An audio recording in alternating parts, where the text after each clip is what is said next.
How's it going, ladies and gentlemen? My name is Spencer, and welcome back to Advice, the show without a name. Grief is a funny thing because it's the same type of logic you can apply to anything post completing a big event or whatever life fills that slot for you. The what do I do now mentality is something everybody has asked themselves at least once.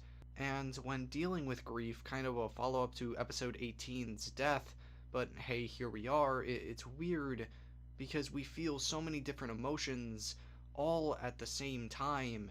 Anger, sadness, the list goes on because every person is different when they deal with grief their own way.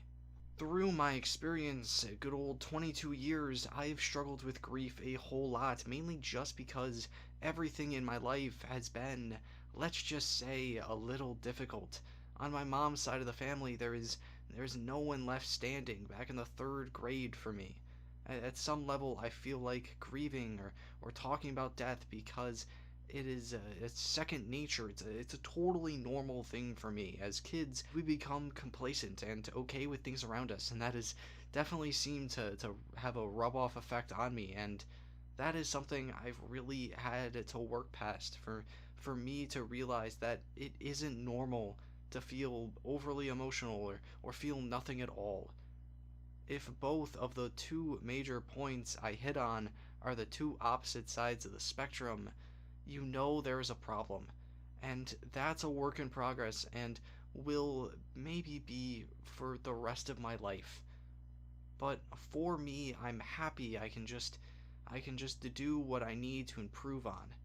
Because a running goal is better than having no goal at all. Acknowledgement is not the be-all end-all solution. In fact, if you just do that, you're not actually doing much because realizing the problem is the first step. If you don't continue past that point, what are you doing? It takes a long time to process every single different scenario, and sometimes you just can't do it all by yourself. Please reach out to somebody. Don't be afraid to express how you're feeling. Don't be afraid to be vulnerable. Sometimes as people we just gotta let it out. Reach out, express yourself, find your outlets, and ask for help when you need it. Because one person can barely do their own laundry without help or a tutorial. So use the resources and figure out how you are going to get through this. Nobody's ever going to ask you to just get over it. A lot of people might expect you to just be completely okay with the situation and everything that happened after. But nobody's requiring you to completely feel apathetic to everything that just happened, because these people were a part of your lives for a really long time, and you deserve to feel any way you do about them. This process is messy and weird. Some days you wake up and feel amazing, the next, not so much. It's a weird cycle we find ourselves in because we want to feel better yet fail to get better, which makes us annoyed at ourselves. But just because it's taking a while doesn't mean it's not working.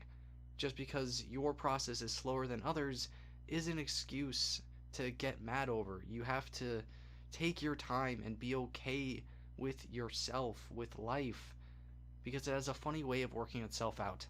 So with that's where I'm going to call for today. How do you overcome your grief, or do you find it difficult to do so? If you feel like I missed anything, please put it below. I would love to have a conversation about it. And if you want your questions answered, please email me at koboldtexadvice@gmail.com for a nameless read. Thank you so much for watching, and I will see you next time.